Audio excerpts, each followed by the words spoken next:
Hello friends, today we are going to learn one of the most important topic of corporate laws and compliance, paper 13 of third group of final CMA, and that topic is Nidhi companies. Let's start with the definition. Definition says that it should be incorporated as a Nidhi company. It should comply with the rules prescribed by central government, and its objectives should be to cultivate the habit of thrift and saving among its members. Now we'll see the meaning of word thrift. Thrift means a particular habit where the members will spend their money wisely and not wastefully. So the definition of Nidhi company says a company which is incorporated as a Nidhi company, which complies with the rules prescribed by central government relating to Nidhi companies, and its objective should be to cultivate the habit of thrift and savings amongst its members. So this definition is very simple to remember also, because I have made parts in this definition. The next thing that I'm going to tell you is about 9 points. This whole video will contain 9 points relating to Nidhi companies. Students, what will happen if you do these 9 points, then you will be able to answer any question asked on these Nidhi companies. Now let's start with the first one. The first point is about capital. Nidhi companies can have only equity shares, and the amount of paid up capital should be more than or equal to rupees 5 lakhs. They cannot have capital which is less than rupees 5 lakhs. So it should be at least 5 lakhs or more than 5 lakhs. So first thing about capital is it should be equity share capital, and amount of share capital, equity share capital should be 5 lakhs or more than that. Now let's see the second point. Second point is about membership. The number of members should be more than or equal to 200. Here also more than or equal to 5 lakhs. Here also more than or equal to 200. So it's easy to remember. Equity share capital also more than equal to, and membership also more than equal to. More than equal to 200 members. They cannot start their, they cannot have a Nidhi company. Nidhi company cannot start and cannot run with 199 members. No, they should have at least 200 or more than 200. Now there are three parties who are not allowed to become member of Nidhi companies. Who are those? Body corporate, trust, and minor. So you can remember this, like this particular not allowed: BTM, body corporate, trust, and minors.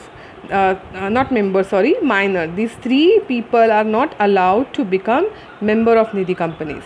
Then third point talks about director. Director must be a member of the company. The term of office is maximum 10 years, and cooling period is 2 years for reappointment. And suppose you want to reappoint the same director after the expiry of his term of office, that is 10 years, then you have to wait for 2 years, and then only you can reappoint him. So this 2 years is nothing but the waiting period for reappointment. He cannot be appointed immediately after the expiry of his term of office, that is 10 years. So you have to wait for 2 years. That is called as cooling period. Then next is about auditor. If auditor is individual, then for one term he can be appointed for 5 years, and if the auditor is firm, then for 2 terms he can be appointed. One term is for 5 years. It means he can be appointed continuously. The firm can be appointed continuously for 10 years. Understood? So if it's a firm, the term of office for one term is 5 years. Like that you can appoint firm for 2 terms. So 10 years is the tenure of firm as a auditor. Then here also cooling period is 2 years. Means after 5 years you cannot appoint the same individual as a auditor. You have to wait for 2 years. And after expiry of 10 years you cannot appoint the firm as auditor again. You have to wait for 2 years. So it's easy to remember. Director also cooling period 2 years, and auditor also cooling period 2 years. Then we have dividend. Here students, you have to remember that the maximum rate of dividend on Nidhi companies is 25%. They cannot declare dividend more than 25%.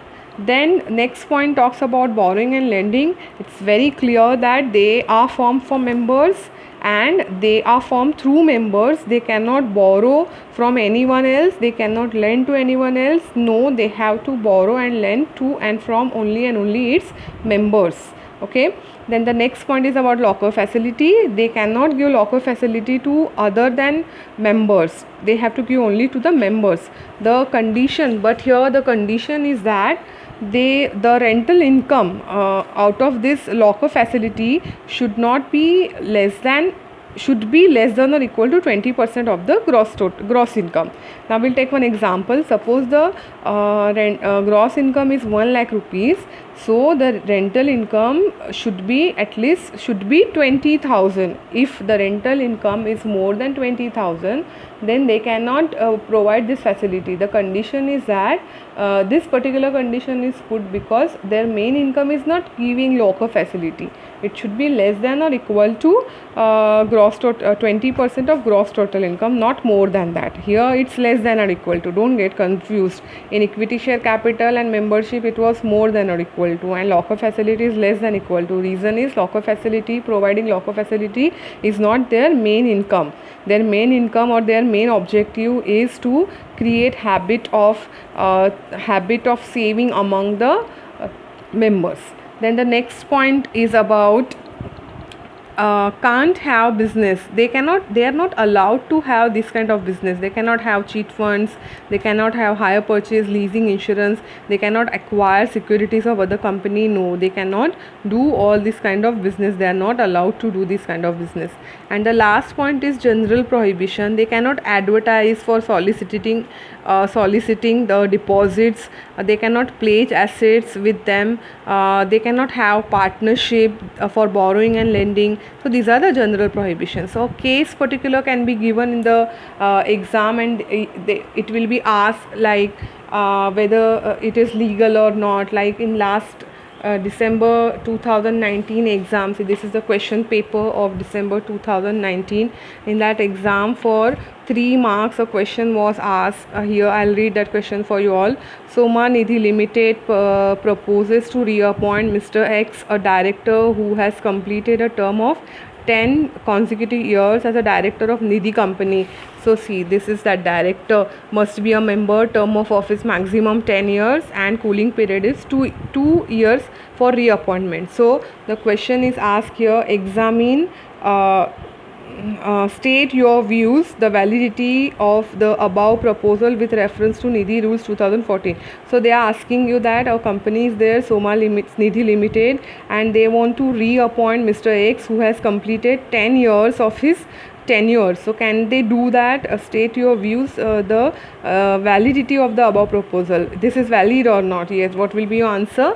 There should be a cooling period of 2 years, so they cannot appoint it. So it's not valid to reappoint Mr. X. So how you will write the answer? First you will write the case, what is the present situation or problem, and then you have to write about Nidhi company's this condition, and then you have to write that whether it's valid or not, and in that way you can conclude your answer. This particular question was asked in December 2019 exam for 3 marks. So most of the times we ignore this type of small questions, and then we are not able to answer the entire major question. That was question number 2. If you want to answer this whole question number 2, you should be able